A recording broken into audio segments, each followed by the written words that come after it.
क्या चीज बनाई है। मैंने ऐसी ऐसी सूरतें देखी हैं अनवर, जिन पर शफकत थी, नूर बरसता था, लेकिन उनके पीछे छुपा हुआ शैतान इंसान की मजबूरियां खरीदता था, खुशियां बेचता था, जज्बात का सौदा करता था, और फिर भी उसका जी न भरता तो इंसान की जिंदगी खरीद लेता था। कौन है अनवर जिसने जिंदगी में कभी न कभी किसी न किसी सूरत से धोखा न खाया हो? लेकिन बहन की आंखें धोखा नहीं खा सकती। तेरे पास बहन का दिल है ना? तो फिर इस बहन के लिए झूठ बोल दो ना भैया। मैं तुम्हें जिंदा देखना चाहती हूँ। तुम ऐसा नहीं करोगे? जो कुछ कर रहा हूँ बानो, शायद जिंदा रहकर भी न कर सकूं। मुलाकात का वक्त खत्म हो चुका है। झूठ बोल दो भैया। मेरी खातिर कत्ल किया भी है तो कह दो कि तुम कातिल नहीं हो भैया। कह दो कि तुम कातिल नहीं हो। चलो बानो। कह दो भैया कि तुम कातिल नहीं हो भैया। झूठ बोल दो भैया कि तुम कातिल नहीं हो। कह दो भैया कि तुम कातिल नहीं हो। तुम्हें मेरी कसम भैया, कह दो कि तुम कातिल नहीं हो। अनवर, कहो जहांगीर। बोलो भैया। अगर तुम्हारी जबान पर कभी मेरा नाम आया तो अपना वादा तोड़ दे। वादा करो अनवर कि मेरी मौत के बाद मेरी बहन को कभी कोई दुख नहीं होने दोगे। मैं वादा करता हूँ, इसे जिंदगी सदा से सुनो। जहांगीर ने दानिस्ता तुम्हारी नजरों को छोटा था। वो बहन की खुशियां तलाश करते करते जिस अनदेखे जाल का कैदी बन गया था, तुमसे छुपाना चाहता था, इसलिए कि उसकी मजबूरी कहीं तुम्हारी मोहब्बत की मौत न बन जाए। अब वही जाल उसके लिए मौत का फंदा बन रहा है।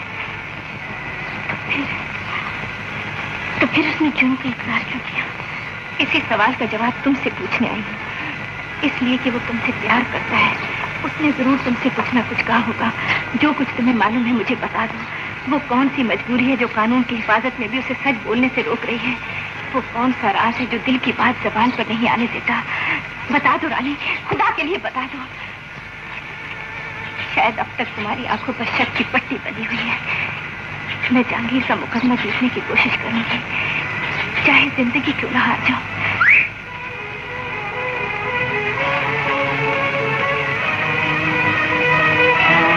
कुछ न बोलो रानी, कुछ न पूछो। ये कागजात मेरी अमानत है, इन्हें संभाल कर रखना।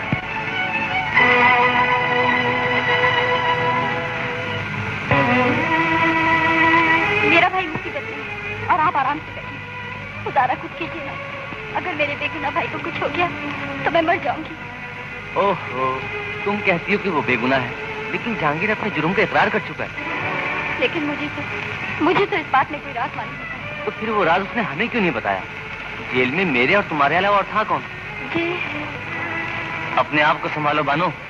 जहांगीर के लिए अफसोस मुझे भी, लेकिन वो मुजरिम है और उसके लिए कोई भी कुछ नहीं कर सकता। नहीं, मेरा दिल नहीं मानता कि मेरा भैया कातिल है। बहन का दिल नहीं मानता होगा, लेकिन कानून की ना कोई बहन होती है, ना माँ, ना भाई, ना बाप। कानून सिर्फ सबूत चाहता है और तुम्हारा भाई अपने जुर्म का सबूत खुद दे चुका है।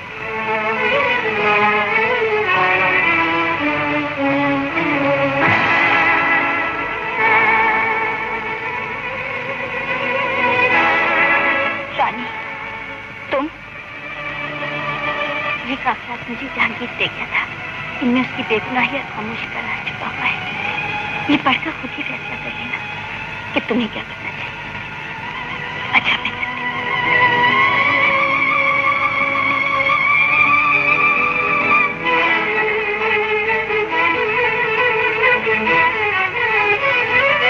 अगर ये साबित हो जाए कि भैया बेकसूर है तो? क्या बच्ची ऐसी बातें कर रही है? जहांगीर ने तुम्हारे सामने जेल में क्या कहा? जो कुछ सामने होता है कभी कभी वो भी महज नजर का फरेब होता है। तुम जानबूझ की हकीकत को झुठला रही हो। हकीकत को आप झुठला रहे हैं। मेरी बात का जवाब दीजिए। अगर असल मुजरिम कोई और हुआ तो?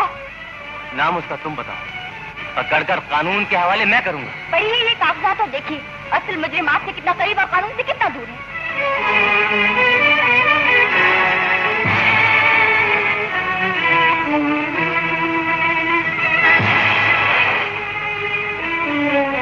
डैडी, ये तुम्हारी बीवी की आवाज यहाँ तक सुनाई दे रही है।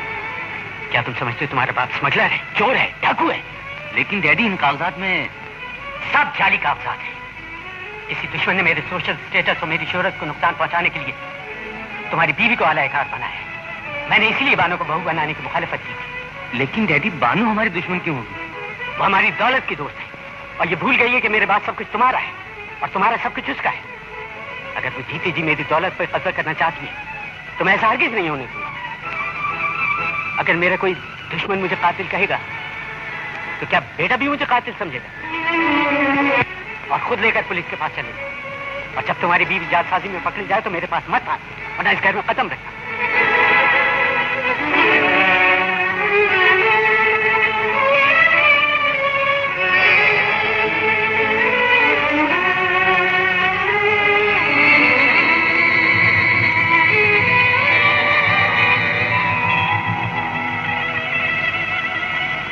आपकी झुकी गर्दन और खामोश सूरत देखकर मैं समझ गई हूँ आपकी नजर में मुजरिम अब भी मेरा भाई। कौन मुजरिम है कौन नहीं, मैं कुछ नहीं जानता। मुझे और परेशान न करो, मुझे और परेशान न करो। आपको अपने खून की असलियत का पता चला तो आप परेशान हो गए। मेरे मासूम भाई के सर पे फांसी का फंदा मंडलाया और आप चाहते हैं कि मैं खामोश रहूं, लेकिन ऐसा कभी नहीं होगा। आप मेरा साथ दे न दे, मैं खुद सच्चाई को कानून के कानों तक पहुंचाऊंगी। लाइए वो कागजात। कागजात? कागजात तो मेरे पास नहीं। मैं नहीं जानता कागजात कहाँ है, मैं कुछ नहीं जानता।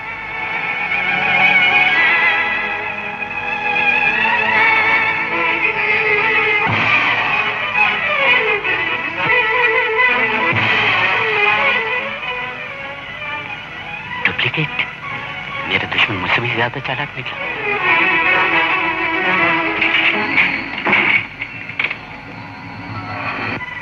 लड़की कुछ ज्यादा ही चालाक मालूम होती है। वो यहाँ डुप्लीकेट कागजात लेकर आई थी। सुबह होने से पहले पहले असल कागजात तुम्हारे कब्जे में होना चाहिए।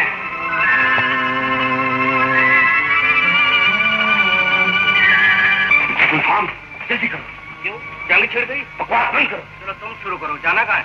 तुम जहांगीर के सारे ठिकाने जानते हो। ये और तुम ये भी जानते हो कि वो किस लड़की से प्यार करता है। जानता हूँ। उसी लड़की के पास है और वो कागजात हर हाल में हासिल होने चाहिए। कागजात? हो, केस काफी सीरियस मालूम होता है, लेकिन आप फिक्र न करें, मैं उस लड़की को उन्हीं कागजात में लपेट के ले आऊंगा। लेकिन बहुत जल्दी। तुम सब लोग गाड़ी में बैठो। फिक्र न करो बॉस, आराम करो।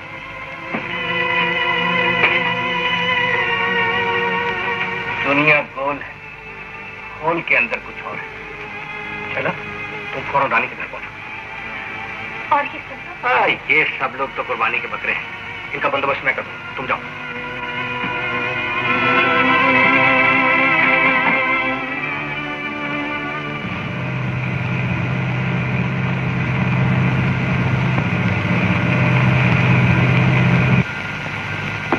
गुलफाम, गुलफाम, जल्दी करो। अबे आता हूं।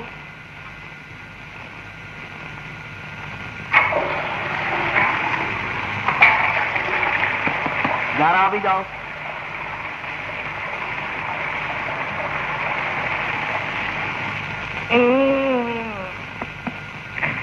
आ चल।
जैसे जमीन फट गई और वो सीढ़ियां उतर के अंदर चले गए। फिर एक भारी भरकम से चीज दीवार बनकर उनके सामने खड़ी हो गई, लेकिन इन नकल के अंदों को कुछ नजर ही नहीं है। क्या मुश्किल, और मैं आपसे झूठ बोल चुका हूँ कि सिर्फ कागजात मेरे कब्जे में आ सके।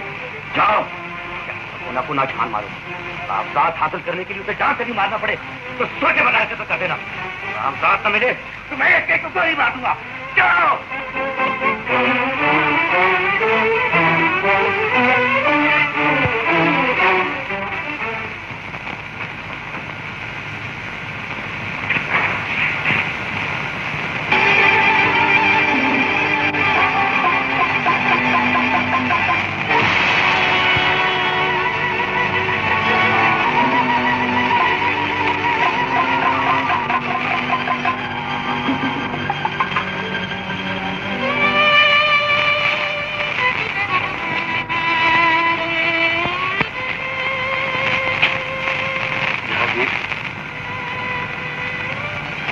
जिंदगी और मौत के दरमियान सिर्फ 3 घंटे का फासला है। जानता तुम अदालत में इकरार जुर्म करोगे और कानून तुम्हें फांसी की सजा देगा।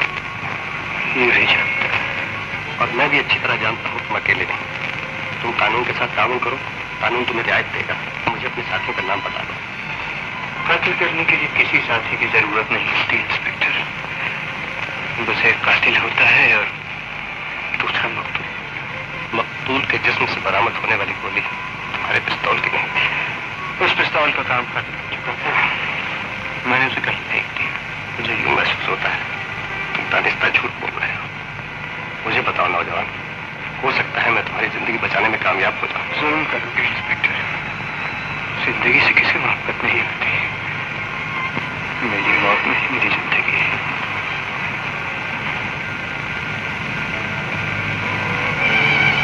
तुम्हें अब तक नशा नहीं हुआ? जब तक वो लोग पकड़े नहीं जाते मुझे नशा नहीं हो सकता। सुबह हो गई है, अब तक कोई भी वापस नहीं आया। घबराओ नहीं, आ जाए। अगर रानी और उसका बाप अदालत तक पहुंचने में कामयाब हो गए तो? मुमकिन ही नहीं। अदालत के हर दरवाजे पर मेरे आदमी पहरा दे रहे हैं।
तुम इस जाल से आजाद हो।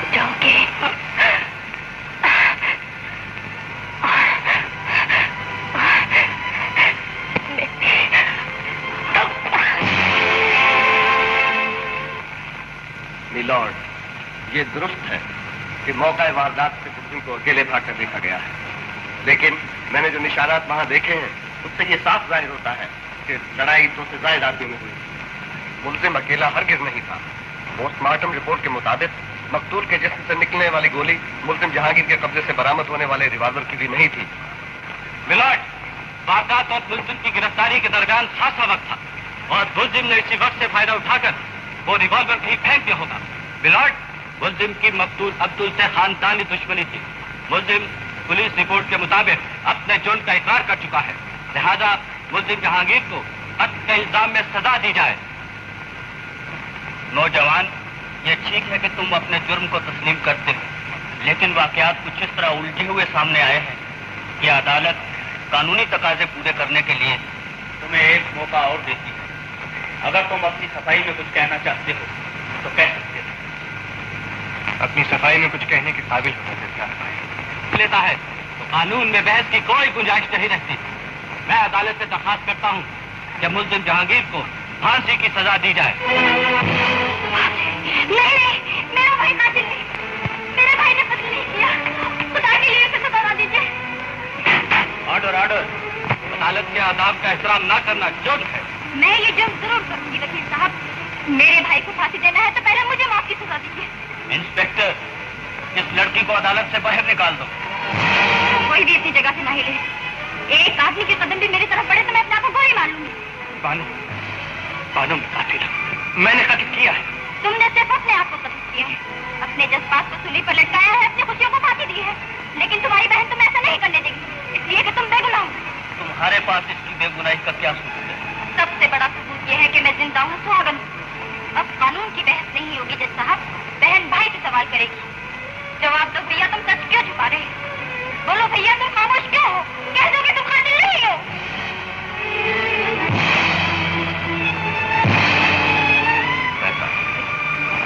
ये झूठ बोल रहे हो भैया।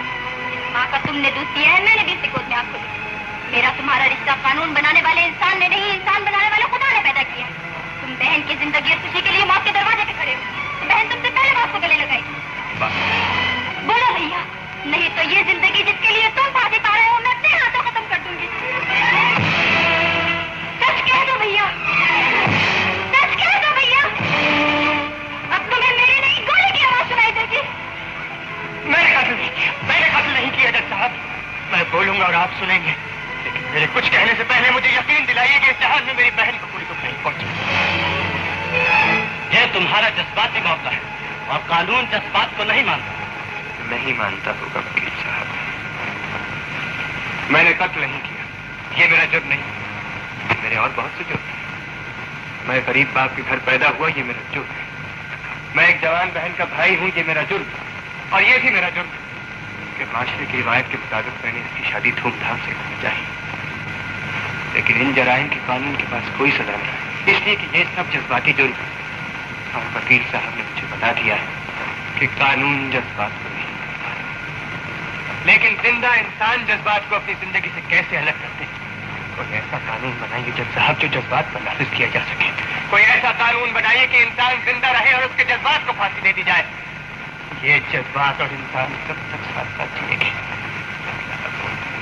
यही जज्बात इंसान के अंदर ख्वाहिश कर सकते हैं, वही ख्वाहिश मजबूरी बन जाती है, फिर वही मजबूरी मुजरिम बनाती है और वही मुजरिम कातिल कहलाता है।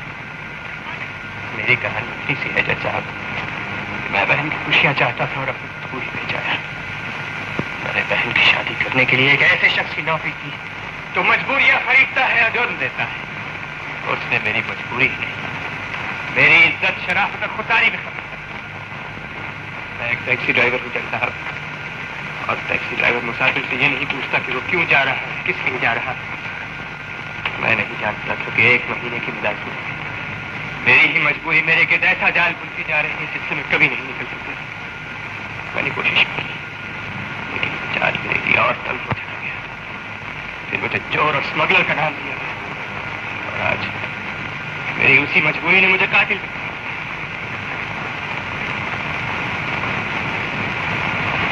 रुक क्यों गए हो भैया? बोलो ना। वे नीच नाम से जानते हैं। वो दिन के उजाले में फरिश्ता सीरत, रात की तारीकी में शैतान सूरत है। जज साहब, एक तरफ वो शहर का मुअज़्ज़ज़ आदमी है और दूसरी तरफ चोर, स्मगलर। मैं किस नाम से पुकारूं उसे, कौन सा रूप दिखाऊं? आपको कानून किस किस को गिरफ्तार करेगा? वो कानून से उतना ही दूर है जितना मैं कानून के करीब हूं। ख्वाहिशात मेरी थी जो मजबूरियां बनकर बिकने के लिए उसके पास गई। उसने मेरी मजबूरियां खरीद ली और अपने जुर्म मुझे दे दिए। मैं मुजरिम हूं जज साहब, कातिल हूं। फिर झूठ बोल रहे हो भैया। मुझे और कुछ कहने पर मजबूर न कर पानो। मैं डरता हूं। कानून तुम्हारी हिफाजत करेगा। तुम अदालत में खड़े हो, डरने की कोई जरूरत नहीं। अपनी मौत से डरता तो इस कटहरे में क्यों खड़ा होता जज साहब? डर तो इस बात का है कि अब तक वो अब्दुल का कातिल है, फिर मेरी बहन का कातिल भी बन जाएगा। मुझे वो जिंदगी नहीं चाहिए जो तुम्हारी मौत के बदले मिले। तुम आज सच बोलोगे भैया, नहीं तो इस अदालत से मेरी लाश लेके जाओगे। जज साहब, मैं आपको उसका नाम भी बताऊंगा और उसकी सूरत भी दिखाऊंगा। माशरे का मुअज़्ज़ज़ आदमी, सोसाइटी का फरिश्ता, सीरत इंसान सेठ हारून, जो चोर है, स्मगलर है और कातिल है।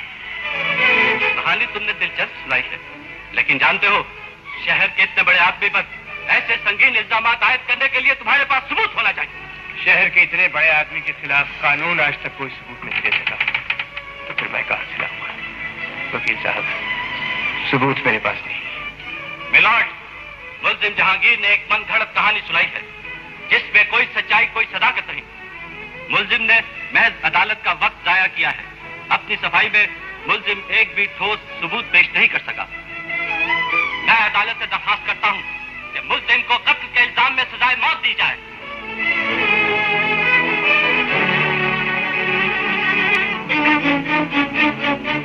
जहां कत्ल के मुकदमों के फैसले पे हैं, वो अदालत यही है? हाँ, यही है। जरा सिगरेट तो लगवा दो। अबे चल।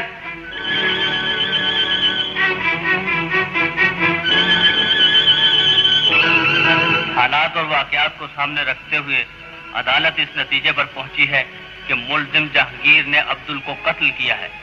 लिहाजा अदालत मुल्जिम जहांगीर को ज़ेर दफा 302 ताज़ीरात पाकिस्तान।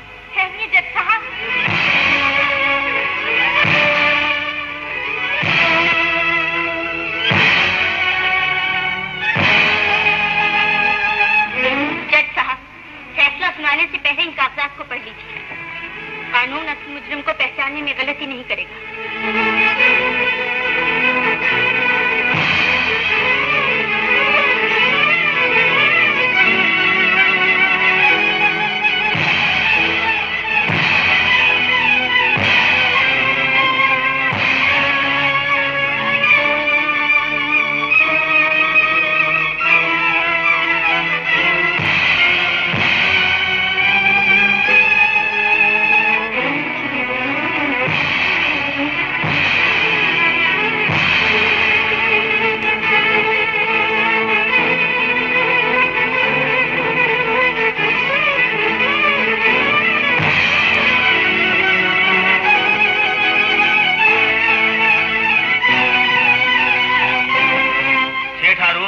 अदालत तुम्हें हुक्म देती है, कटहरे में आकर अपने खिलाफ इल्जामात का जवाब दो।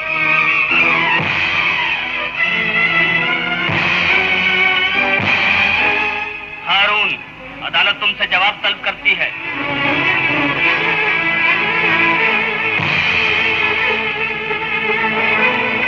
इंस्पेक्टर,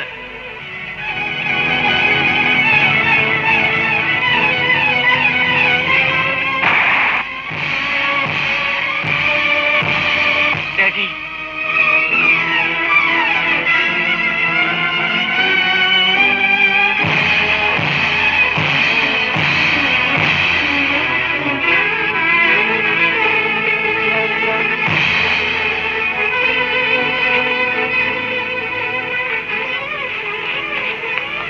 मैं मुसम्मी हारून जहांगीर के लगाए हुए तमाम इल्जामात को दुरुस्त तस्लीम करता हूँ। जहांगीर की तरह एक दिन मेरी मजबूरी भी मुझे इसी जाल में ले आई थी, जिसे मैं जीते जी ना काट सका। दस्तखत हारून।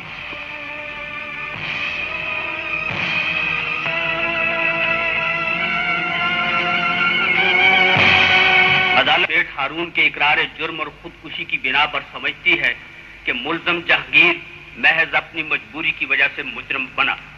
उसने दानिस्ता कोई जुर्म नहीं किया, बल्कि हादसात का शिकार होता रहा। अदालत हालात को नजरअंदाज नहीं कर सकती। लिहाजा मुलजम जहांगीर को बाइज्जत बरी किया जाता है।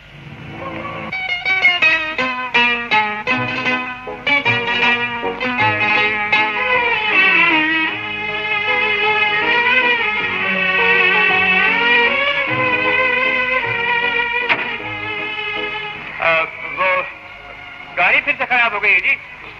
छोटा मिस्त्री कहाँ है? तेरी गाड़ी वक्त देखे बगैर खराब हो जाती है, क्या कहते हैं? आज छुट्टी है, कल आना। गरीब आदमी हूँ जी, टैक्सी ठीक नहीं होगी तो आज धंधा बंद रहेगा। वक्त पे आना था, क्या कहते हैं? दुकान गाड़ी है जी, बता के तो खराब होती नहीं। आ जाते हैं बड़े। अभी उसकी बात तो समझ ले कि वो क्या कह रहा है? जब हम लोगों ने फैसला ही कर लिया है तो उसे भी बता दी। ठीक है, क्या कहते हैं तुम ही बता दो यार। अच्छा सुनो मियाँ, हम दोनों ने फैसला कर लिया है, बुरा न मनाना। तुम्हारी गाड़ी अक्सर खराब रहती है, अगले संडे को बारात ले आओ और छोटे मिस्त्री को अपने घर ले जाओ, ठीक है ना? चलो ताश की बाजी लगे।